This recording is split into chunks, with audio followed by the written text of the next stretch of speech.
Olá, estamos iniciando mais um Conexão. Eu sou o pastor Ednilson Lima e estamos aqui hoje com o tema maioridade penal.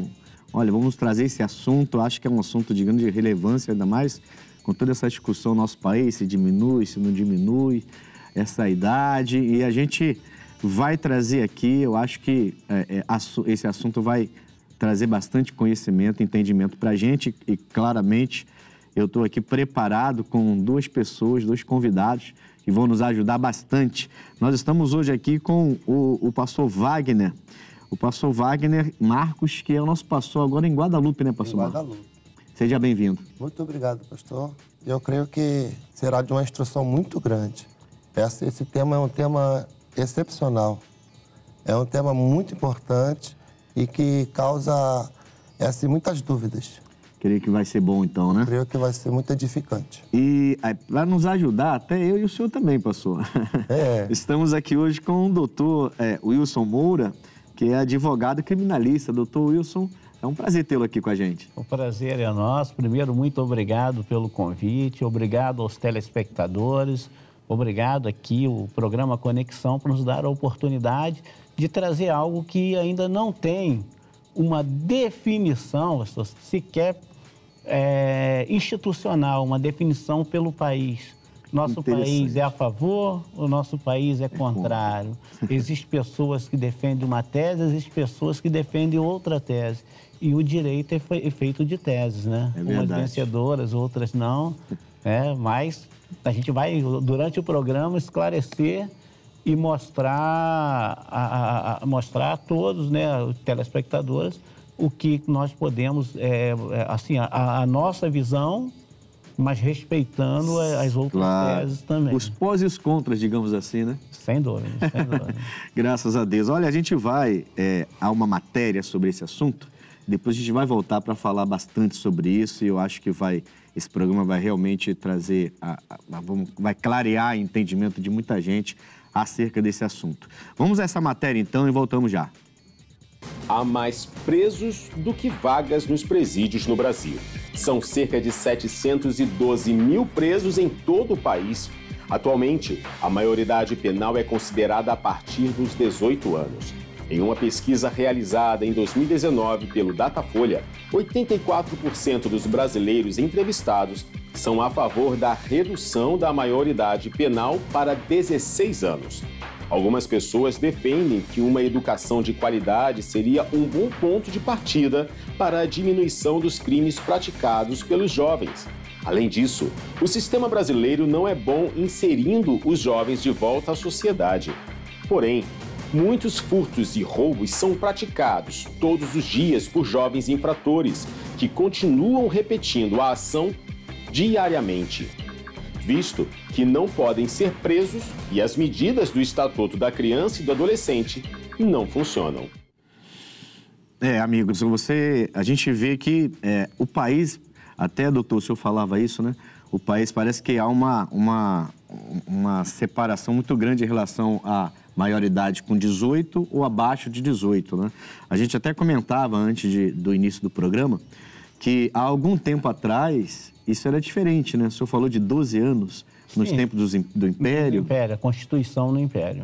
Seria a história mesmo em relação à maioridade penal, né? Sim, nós temos uma história e hoje continua. A história, ela demonstra, né? Nos Estados Unidos hoje ainda são 12 anos. Em todos os estados? Sim, apesar de lá não é uma federação como o Brasil, mas os Estados Unidos tem 12 anos. Nós temos países na Europa, como Suíça, com 15 anos, Escócia, com 16 anos. Então, eu acredito que, assim, é uma discussão que é o mundo todo. É o mundo todo, né? Não é só o nosso país, né? Agora, assim, a diferença, então, estaria na penalização. Porque, por exemplo, tem locais que 12 anos, 16 anos, em alguns lugares, pena de morte, pode até chegar a pena de morte. Mas parece que alguns não, né? O que vai acontecer, né? Nós temos um país... Primeiro que o Brasil é um país continental, né? O tamanho do Brasil, a forma... Então, você tem duas posições. O grande problema é que a gente está falando, quando a gente fala na maioridade penal ou na menoridade penal, a gente está falando de imputabilidade e inimputabilidade. Isso. Né? A Constituição Federal, no artigo 228, ela determina que a maioridade inicia-se aos 18 anos no penal, porque no civil tem uma diferença, era 21. Sim, entendi. Então... a gente até, doutor, desculpa cortar o senhor, mas a gente vai falar um pouquinho sobre esse artigo 228, que eu quero falar um pouquinho sobre isso aí, que eu andei lendo algumas coisas, e eu queria que o senhor pudesse trazer alguma coisa acerca desse artigo. Por quê? Porque eu queria fazer uma pergunta que serviria para os dois, em relação à responsabilidade penal e à maioridade penal. Porque essa diferença, a maioria na sociedade não entende bem, né? O que seria a responsabilidade penal e o que seria a maioridade penal, né? Qual seria, então, o embate nisso aí, a diferença nisso aí? A responsabilidade penal é porque a gente, quando fala em desígnio de vontade de cometer um delito, entendimento. Mas se nós voltarmos no tempo, nós vamos ver lá em Kant, Kant vai falar sobre a maioridade intelectual. A maioridade intelectual é quando você tem formação para entender aquilo que está fazendo. Quer dizer, aí você já sai um pouco da biologia, né? Sim. Você já sai da biologia. Você agora já não se foca tanto na idade, mas no intelecto da pessoa. No intelecto. Se você sabe o que está fazendo, você responde por aquilo. Rapaz, isso agora, o Kant também não era mole, né? Agora, a maioridade penal é determinada. A Constituição determina no artigo 228 que tem uma grave crise. Inclusive, está parado no Senado um projeto de lei para redução da maioridade penal. Para 16? A maior de 16 e menor de 18. E aí, essa emenda constitucional está parada, não é projeto de lei, a emenda constitucional está parada, porque uns entendem que o artigo 228 da Constituição Federal é causa pétrea, não pode ser modificado, sim, a não ser com uma nova Constituição. Pela Constituição é causa pétrea, né? Ou não? Alguns entendem, alguns entendem ou é realmente? Tem doutrinadores dos dois lados. Ah, tá. O direito tem isso, né? Doutrinadores dos dois lados. Eu entendo que poderia ser modificado. Eu entendo que poderia ser modificado. É pela relevância, né? Constitucional. Até porque o que segue, hoje, se você pegar o artigo 27 do Código Penal, vai falar na maioridade. Se você pegar o artigo 104 do ECA, vai falar na maioridade. Então, nós estamos, assim, mas todos eles têm que seguir a base da pirâmide, né? Sim, que seria o artigo 228. A gente até fala no direito a pirâmide de Kelsen, que a Constituição Federal é a lei das leis. Pastor, nós temos três, o Brasil tem 3 códigos, quer dizer, é o terceiro, nós estamos no terceiro Código Penal.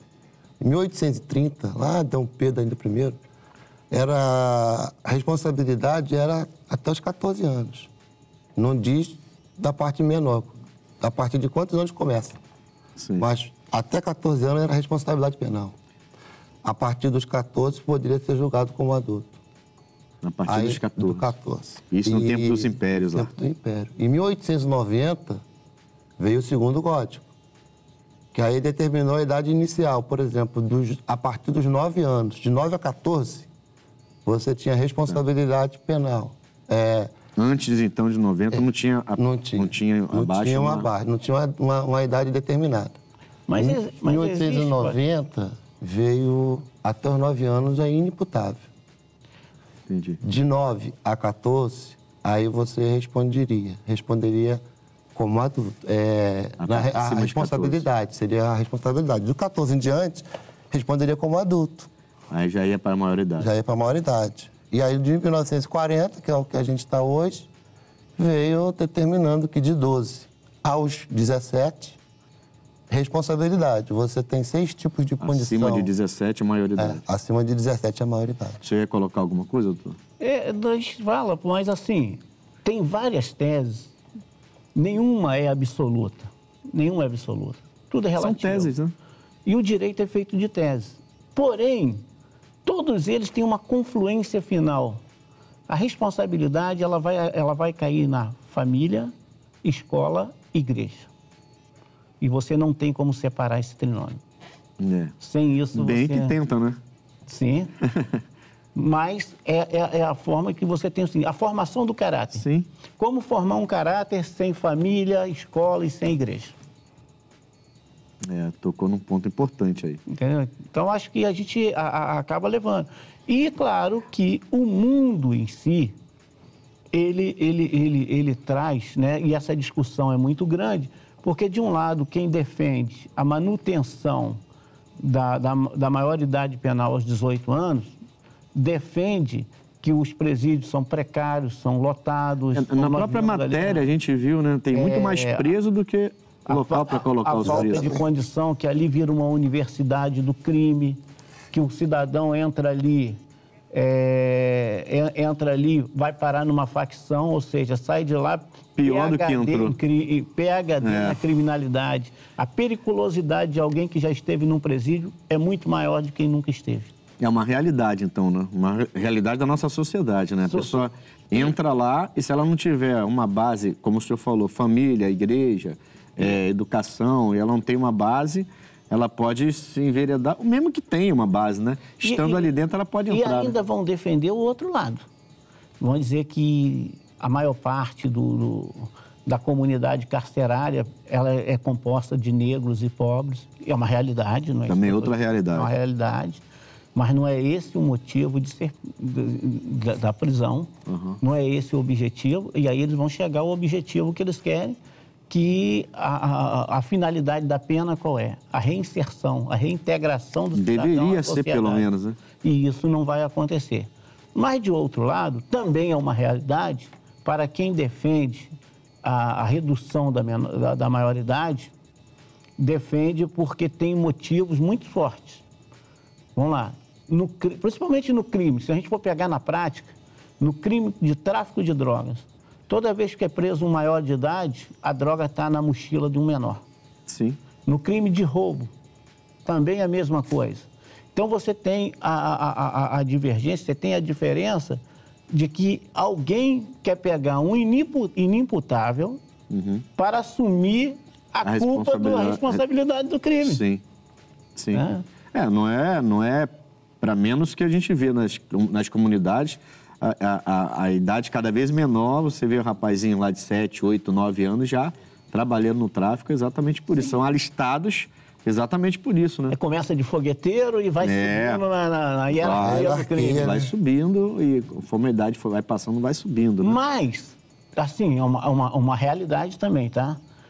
A participação de menores não é uma regra. Em crimes mais violentos, como homicídio, latrocínio, é bem pequeno. A maior parte é bem pequeno. É bem pequeno no sentido do menor de idade? Do menor de idade. Geralmente é maior de idade que comete esse tipo de crime? Esse tipo de crime. Os menores de idade têm uma participação maior no tráfico de drogas e nos furtos e roubos. Ah, entendo. É interessante, né?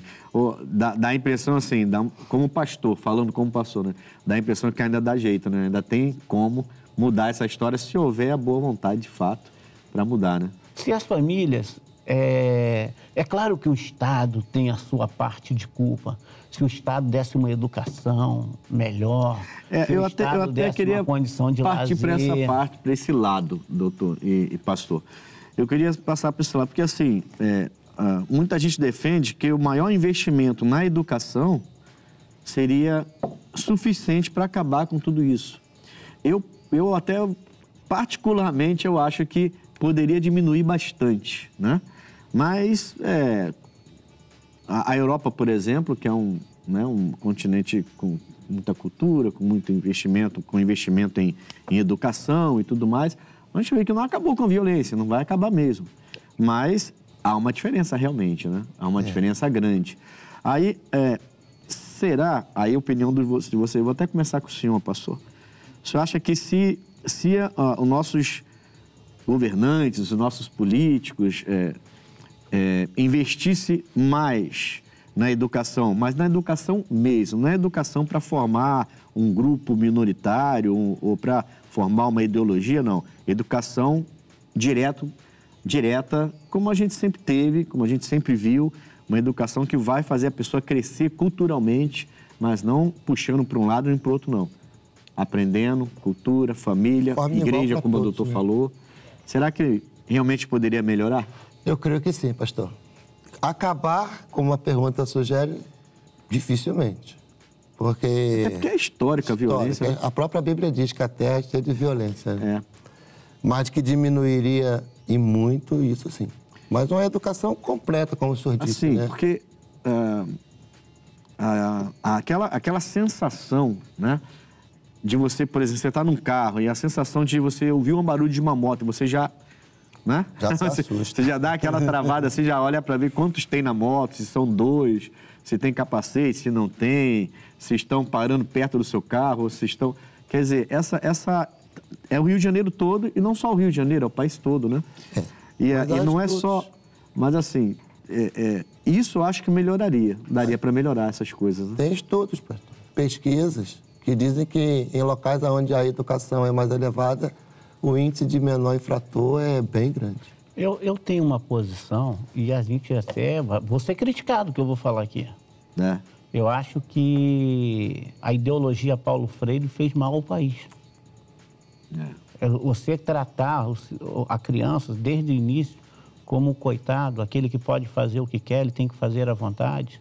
Você começar a defender que o cidadão que furta é porque ele tinha vontade de ter aquele bem e a família não conseguia dar. Sim. Então ele não aprende a lutar para conquistar. Sim. Ele não aprende a desenvolver, a trabalhar. Aliás, nosso nós país... temos que passar a mão na cabeça por isso. O nosso país, se a gente for parar para ver, a gente tem alguns projetos e alguns trabalhos que levam a sociedade para isso, né?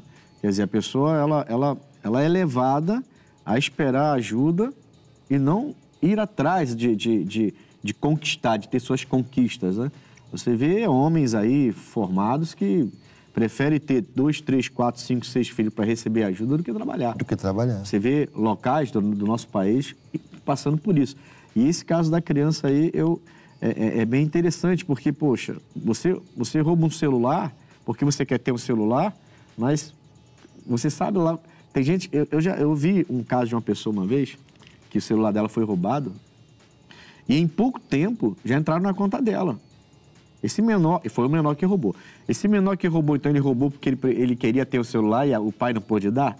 Não, ele já tinha tudo planejado, já fazia parte de uma...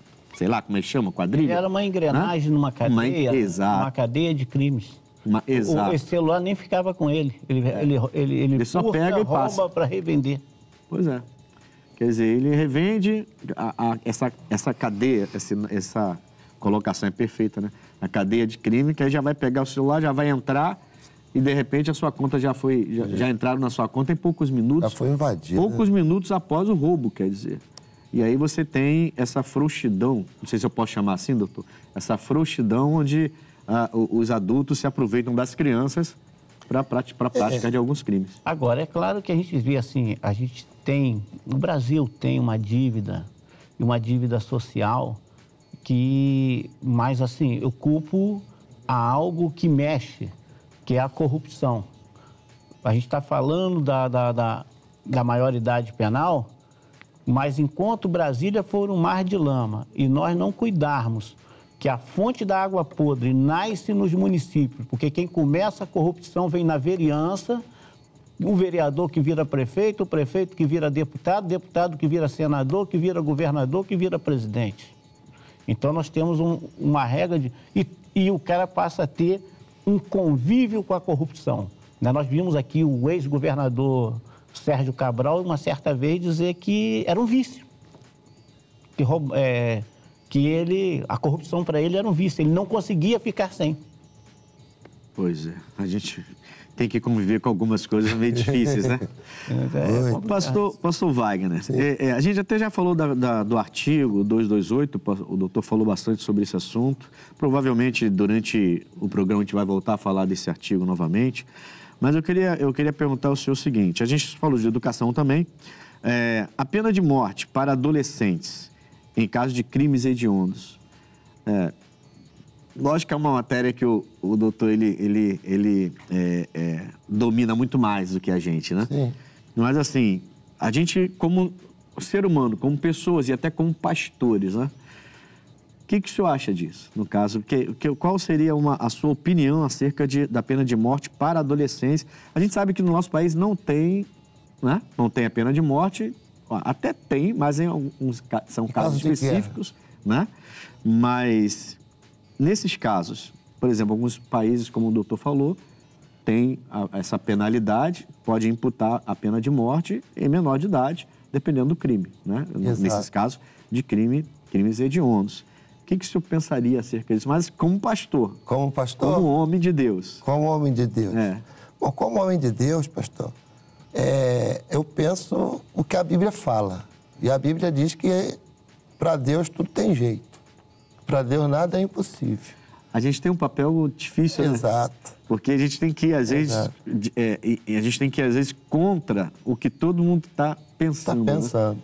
Quer dizer, quando todo mundo está querendo descer além, a gente tem que orar para Deus mudar. Para Deus mudar a situação. E a gente crê na libertação. A gente crê que há a possibilidade de uma pessoa mudar o seu caráter, a sua forma... Você sabe que muita gente já não crê mais nisso, né? Tem. Eu lembro até que a gente, na pergunta anterior, o doutor até falou assim, eles entram lá, viram... Como é que foi? Doutorado, PhD. O senhor falou PhD em crime, né? E que o ideal seria a socialização daquele indivíduo, mas que isso não acontece. Até acontece. Eu já conheço pessoas que saíram de lá, né? E hoje estão reinseridos na sociedade. Eu não sei se é pelo meio que a gente vive, porque eu sou pastor, né? Mas todos eles que eu vi saírem de lá e se ressocializar e se tornar gente do bem, se converteram lá dentro, se converteram lá dentro e saíram de lá e continuaram a sua fé e por isso estão na sociedade aí trabalhando normalmente. Eu não sei se sem essa fé conseguem, eu realmente não sei. Eu estou falando de um meio que eu vivo, né? Então é mais fácil falar. Mas é bem pequeno, né, doutor? Seria a minoria, né? A maioria realmente termina piorando ainda mais. Porque uma coisa é a exceção, né? O outro é a regra. Quando a gente está falando aqui, daqueles que são ressocializados, não é a regra, é a exceção. Sim. Eu falo assim, como advogado criminalista, você tira o cara hoje e se prepara que o ano que vem a família está lhe procurando de novo, às vezes antes, porque ele foi preso outra vez. Quer dizer, então, só vive isso, né? Então a gente não tem, para falar que ressocializou, não. Não.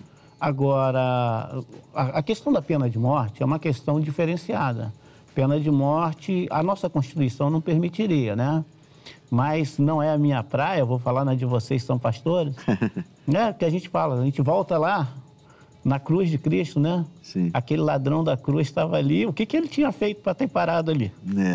Mas mesmo assim, foi salvo. Foi salvo. Então, todos... deles, pelo menos, porque o outro continuou na malignidade e perdeu. Então, eu acho que se aquele ladrão da cruz pode ser salvo, claro que todo cidadão tem o direito à salvação. Né? Ali é bem pertinente esse assunto, porque se você pensar em Cristo no centro, ele está no meio, né? E você pensar nos dois ladrões, você vai pensar em dois grupos de pessoas, né? De qualquer sociedade. Dois grupos de pessoas de qualquer sociedade. Se você não pensar neles como uma pessoa apenas, mas como um grupo de pessoas, ou nações, ou independente da nação, da nacionalidade, você vai ver que tem sim, e ali, se você pensar em termos de percentagem, 50%, 50%. Né? Porque aí, são dois e um é salvo e outro não. Né? E aí a gente está falando do direito, mas assim, são convicções que a gente tem, né? Às vezes a gente tem convicções filosóficas também, mas tem convicções religiosas, claro. Isso tudo vai influenciar. Né? Eu vim de uma família que meus avós eram evangélicos, né? Já meus pais já não eram, e eu acabei também, já até frequentei bastante também, né? E a gente aprende algumas coisas. Guarda alguma coisa, né? E aí a gente fala do livre-arbítrio, mas também, digo assim, se Jesus pagou a nossa dívida, mas ele condicionou. Sim. Né? Porque senão a gente vai dizer assim, Jesus pagou, todo mundo acabou, tá salvo, todo mundo tá salvo, faz o que quiser e está tudo bem. Não é bem assim, né? Não é bem assim.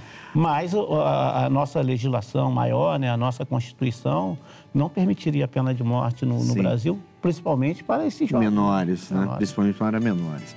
Amigos, nós vamos a um intervalo bem rápido e o Conexão volta já, não saia daí, e tem muita coisa boa pra gente ver ainda. Voltamos já.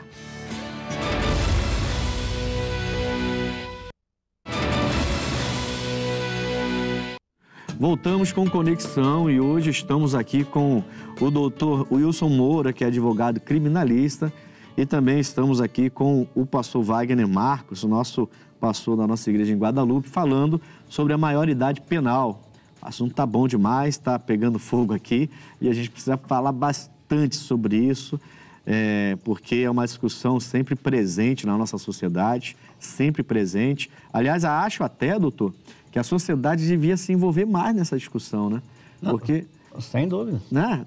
Acho que a sociedade, o povão mesmo, tinha que se envolver muito mais nessa discussão, porque a gente vê essa discussão assim, quase que, eu não sei se eu estou falando bobagem, mas quase que elitizada, né? Quer dizer, um grupo que fala sobre esse assunto e outro grupo só fica, não, vai, tem que fazer isso, desce o pau, não libera, não é bem assim, coitadinho dele, coitadinho nada. Parece que o povão só fica nessa discussão, né? E eu acho que precisava ser colocado mais, porque é uma coisa que precisa ser muito discutida, né?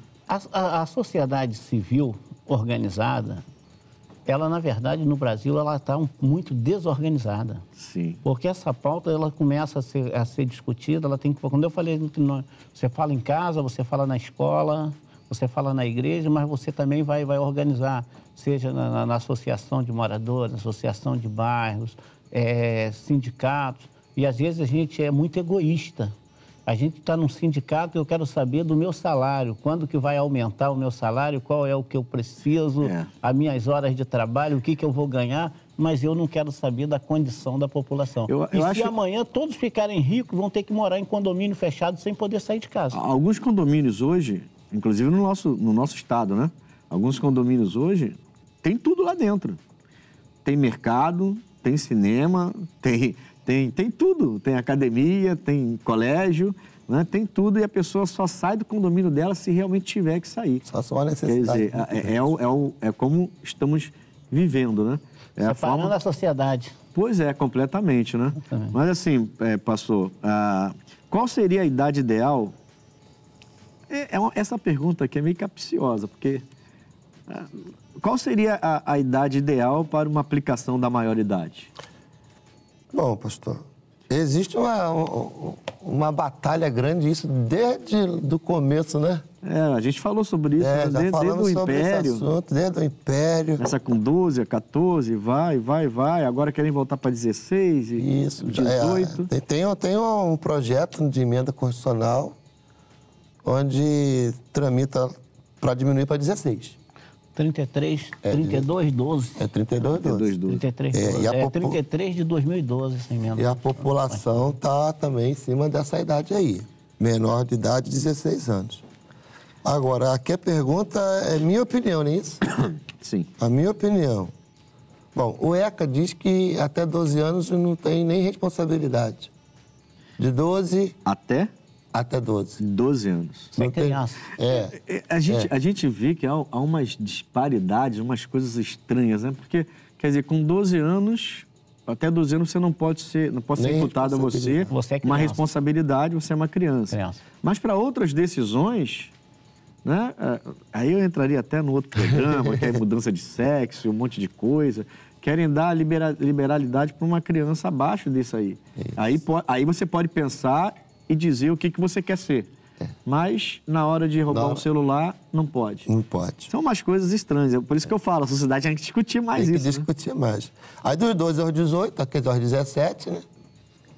Vem as responsabilidades. E, mesmo assim, a pessoa só pode ficar detida, no caso, 3 anos. 17 anos. 17 muita coisa, né? Até 18. A cabeça... Doutor, a cabeça de um jovem, hoje, 2023... Não sei a idade do senhor, mas também não precisa falar. Deixa quieto. Mas, assim, a gente teve, tanto eu quanto o senhor, creio, que a gente teve uma educação diferente do que a gente tem visto hoje. Na maioria dos casos, lógico. Há suas exceções, né?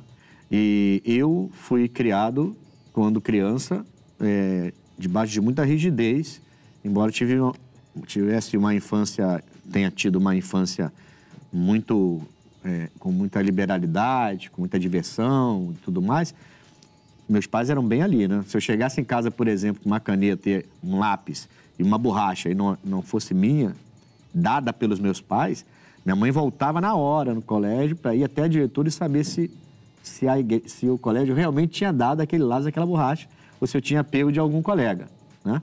Era mais ou menos assim. E a minha mãe batia e meu pai assoprava. Meu pai não batia. Meu pai era mais tranquilo, minha mãe descia a lenha e meu pai já vinha mais na conversa. Mas com isso, eles criaram 7 filhos, né? E ninguém deu para marginalidade, para bandidagem. Tá? E depois que conhecemos Jesus, a coisa melhorou ainda mais. Agora, sim, eu creio que a educação do senhor também foi por essa linha, porque era diferente. Digamos que os pais tinham mais liberdade. Hoje a gente eu tenho a impressão, posso estar errado, de que os pais estão sendo meio que cerceados na educação dos seus próprios filhos, né? E a própria mídia, a própria época que vivemos, com toda essa tecnologia, tem influenciado bastante na educação das crianças. Com isso, aí fica a pergunta para os dois. Com isso, as crianças, elas estão crescendo com uma ideia errada do que a sociedade, do que ela pode oferecer à sociedade ou do que ela pode extrair da sociedade para ela, como era antes. Hoje isso pode estar influenciando em crime, na criminalidade, na intenção de como tratar com esses crimes? Deu para entender ou será que eu me compliquei? Assim, eu vou até complementar primeiro o que o pastor falou aqui. Sim.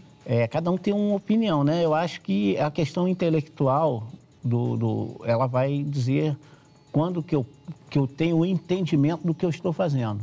E eu acredito que a gente tem, assim, a lei já é mediana com isso. Você tira quem tem que ser assistido, quem pode ser representado e quem pode se autorrepresentar após a maioridade. Então, a gente tem coisas que a gente vai divergir em algumas situações, mas eu seria um limite. Com 16 anos, você tem direito a votar. Você tem direito de escolher quem vai dirigir o país, a sua cidade, o seu estado. Então, seria uma idade que eu estou dizendo que aquela pessoa tem responsabilidade para reconhecer o que é crime, o que não Isso seria pode. Hoje a opinião da maioria. E eu acho que ele deveria ser imputável, sim.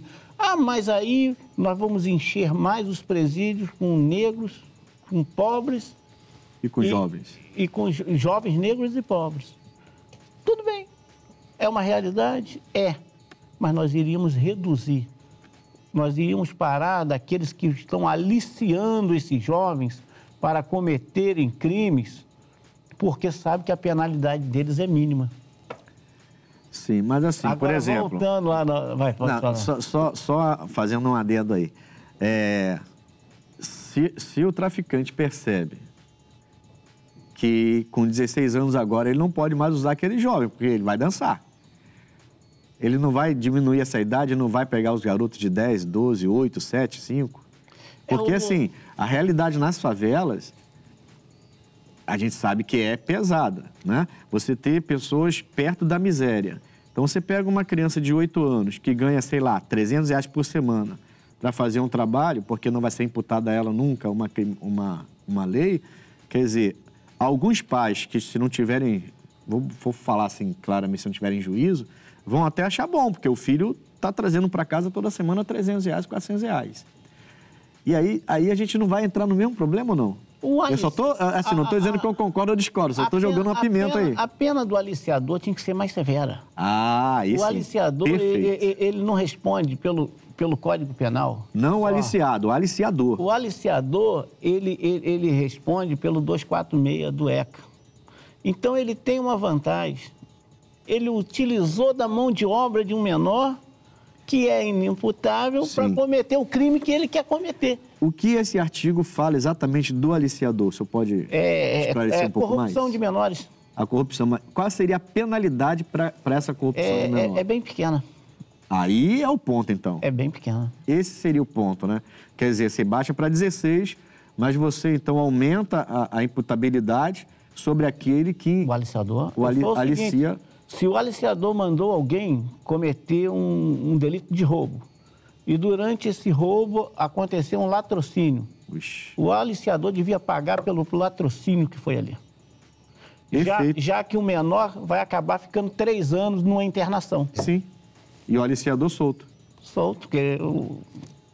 Perfeito. Essa então, foi teria boa. que ser mais severo com o aliciador.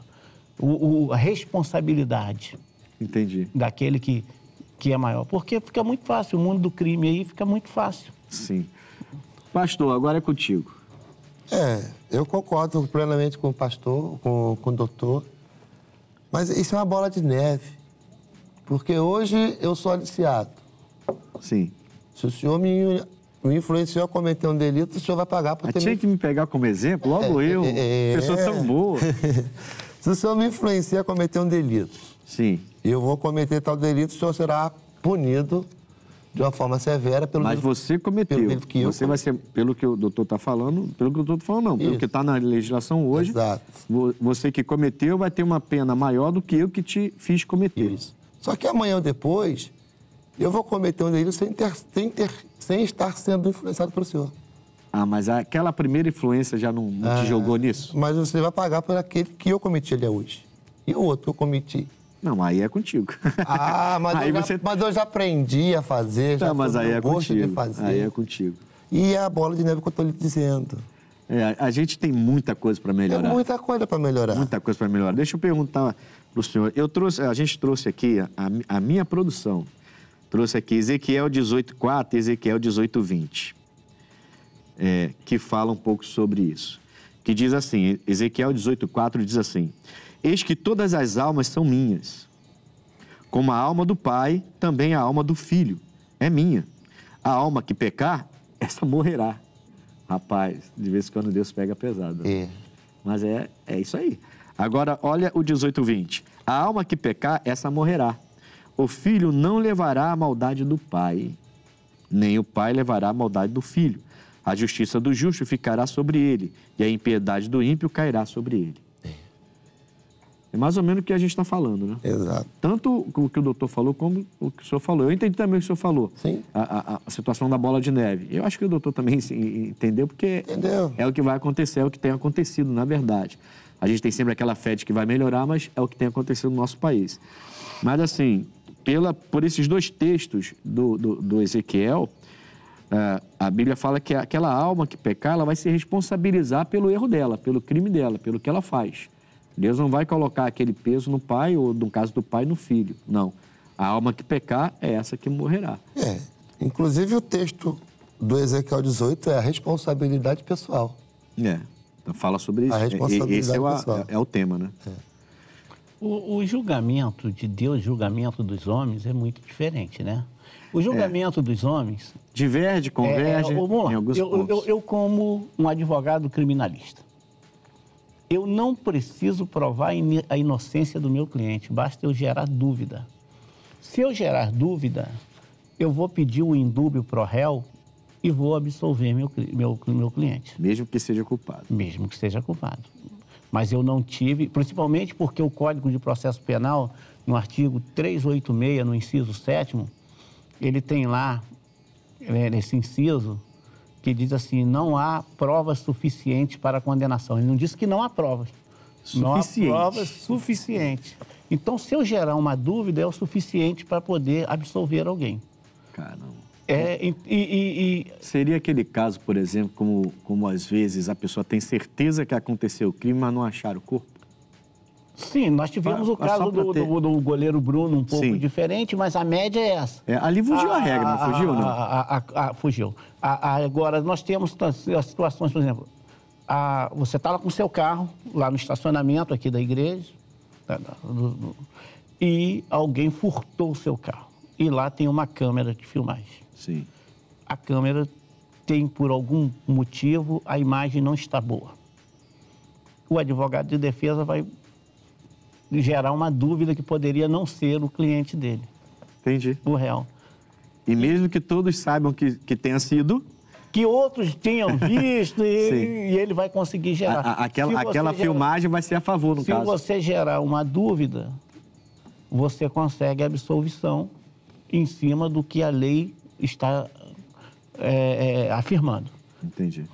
A diferença do julgamento de Deus, aí é com vocês que conhecem muito mais do que eu, né? Sim. É reto. É que Deus não tem dúvida. Reto. Deus fala reto. Deus não tem reto. Deus olha no olho assim, vai. Ali é reto, ali não tem esse negócio de arrumar, porque, olha bem, num julgamento de júri, Sim. no penal, a acusação tem 1h30, a defesa tem 1h30. Aí depois tem a réplica e tem a tréplica. Vamos falar a verdade? Você vai ouvir mentiras ali até dizer chega. Meu Deus do céu. A defesa quer transformar a vítima no culpado do crime.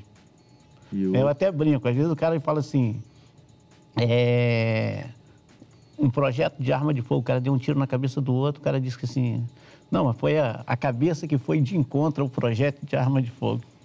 Que isso. Então, assim, eu tô... Não, entendi, eu entendi. Aqui, né? Eu entendi. Então, a gente vai criar a vítima, a questão de se for um feminicídio, por exemplo, que está muito também em voga, tem acontecido muito. Porque quando também pega assim a opinião pública, a coisa toma outra proporção, né? Sim, sim.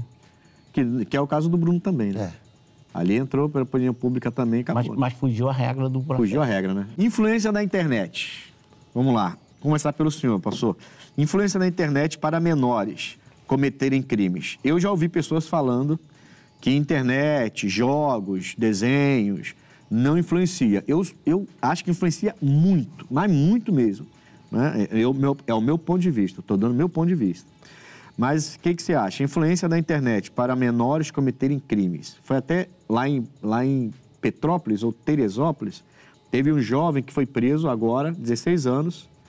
Ele criou um site onde ele atraía as meninas e havia depois estupro, houve vários casos de crimes, né? E ele atraía através de um site e aí a polícia conseguiu chegar nele, prendeu e era um menor, tá? Que tinha dentro de casa, uma coisa bem caseira mesmo, ele preparou um site ali e conseguia atrair. O site chamava até King, se eu não me engano. Né? É recente essa história, é recente. Mas vamos lá, eu acho que eu já te influenciei, né? Você já influenciou. Já influenciei, mas o que você acha? A internet influencia ou não? A internet influencia na atualidade para tudo. Para tudo. Em todas a gente está vivendo uma época diferente. Em todas as áreas. A internet é a maior influenciadora do ser humano para qualquer área. Para qualquer área. Então A gente antigamente evangelizava com panfletinho. Sim. Hoje a gente evangeliza pela internet. Eu ainda lanço alguns panfletos na rua. Lançamos os panfletos, mas muita coisa pela internet. Muita coisa pelo Facebook, Instagram. Nós estamos aqui hoje. O programa vai estar disponível onde? Na internet. Também.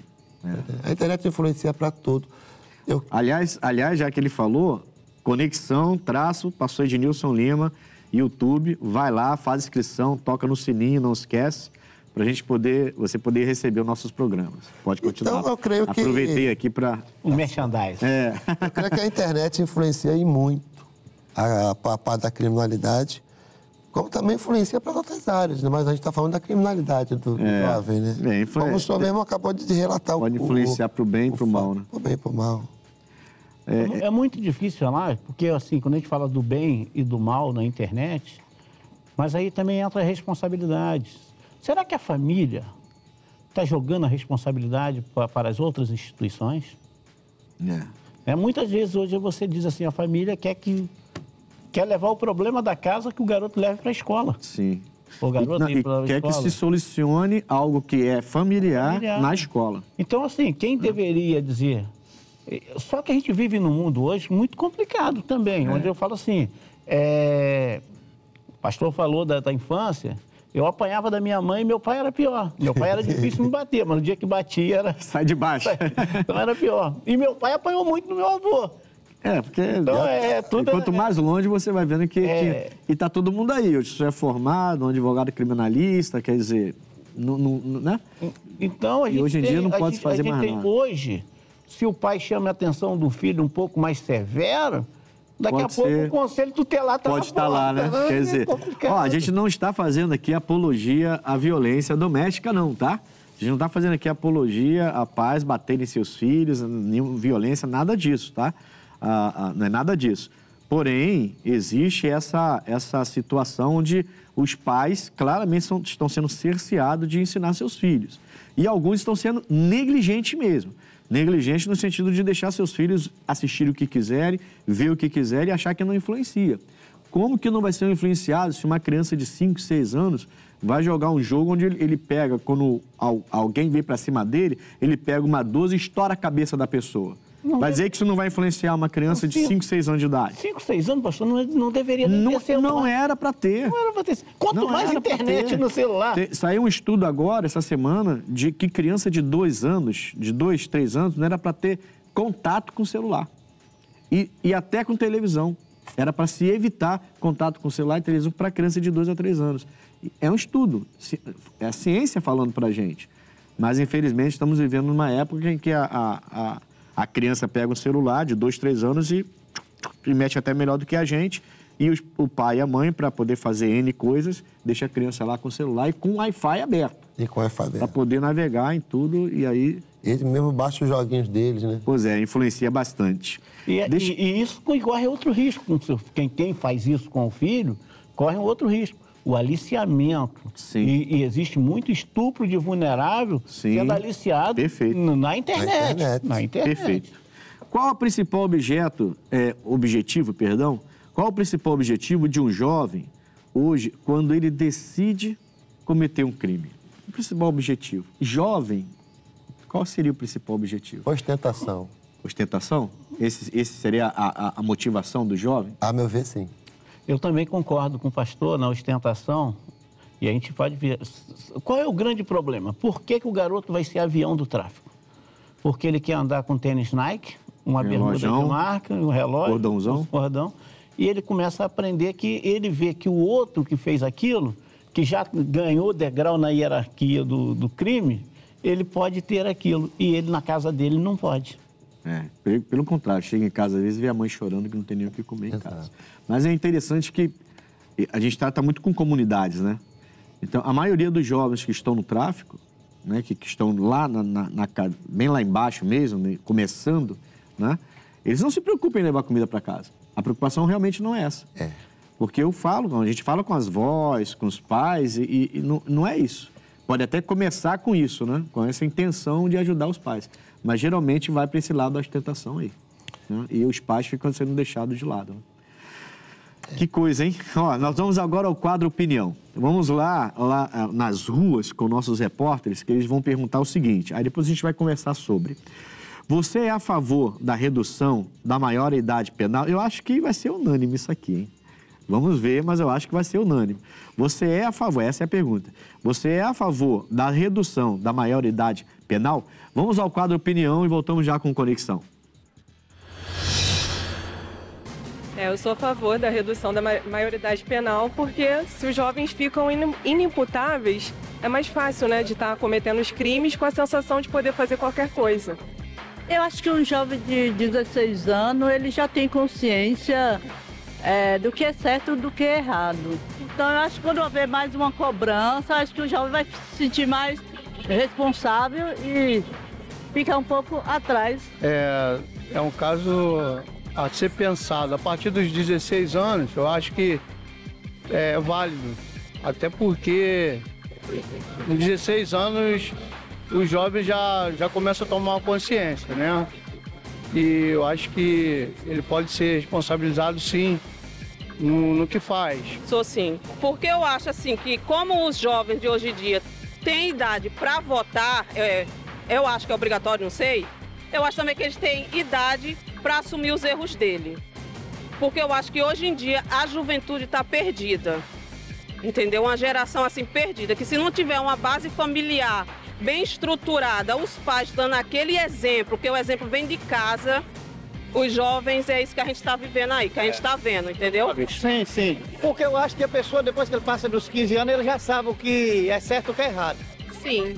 Porque assim eles vão prolongar por cada pessoa, porque tem muita gente hoje em dia que comete crime, não são, como é que se diz? Não são cobrados.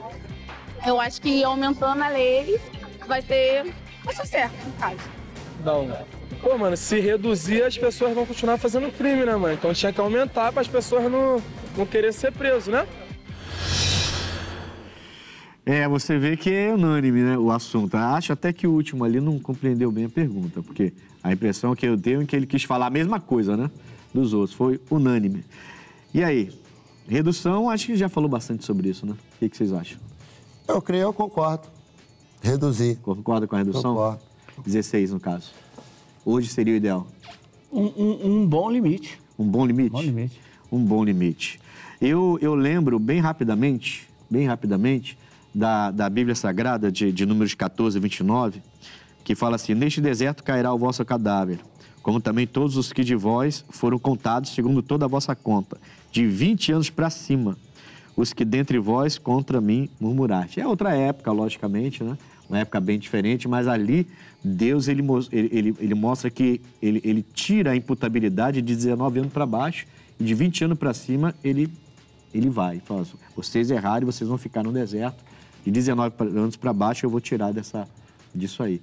Mas hoje é outra geração, né? Com tanta informação e tudo, acho que 16... Vou concordar com vocês. 16 acho que é uma boa... Como é que foi a palavra que o senhor usou? Uma boa... uma boa idade, né? Uma boa idade. Com 16. É tudo muito relativo, a gente não é absoluto. Você tem que se discutir bastante. Será que com 16 tem alguém na infância? Pois é isso aí. Amigos, vamos aproveitar agora com essa fala e vamos ao X da questão.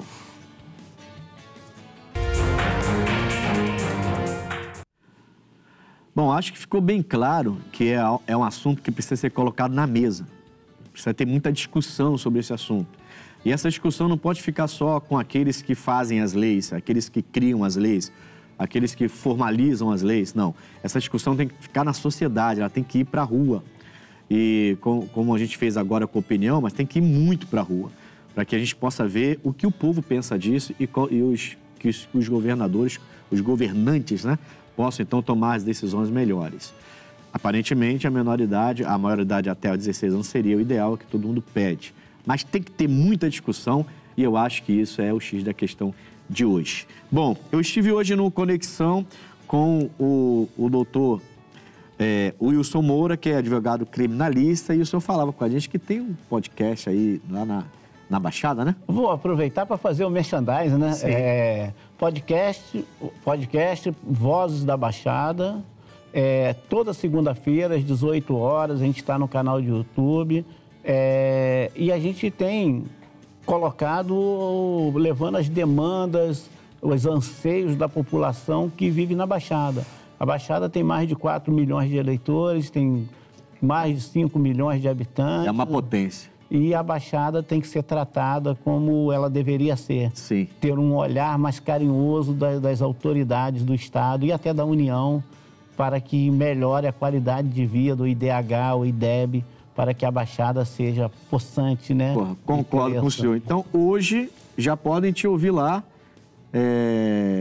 pela internet, no caso. Sim. Pelo YouTube, né? Pelo YouTube. Qual é o nome mesmo do podcast? Podcast Vozes da Baixada. Vozes da Baixada, 18 horas. 18 horas. Também esteve aqui comigo o pastor Wagner Marcos, da nossa igreja de Guadalupe. Qual é o seu endereço, pastor? Os horários dos seus cultos lá?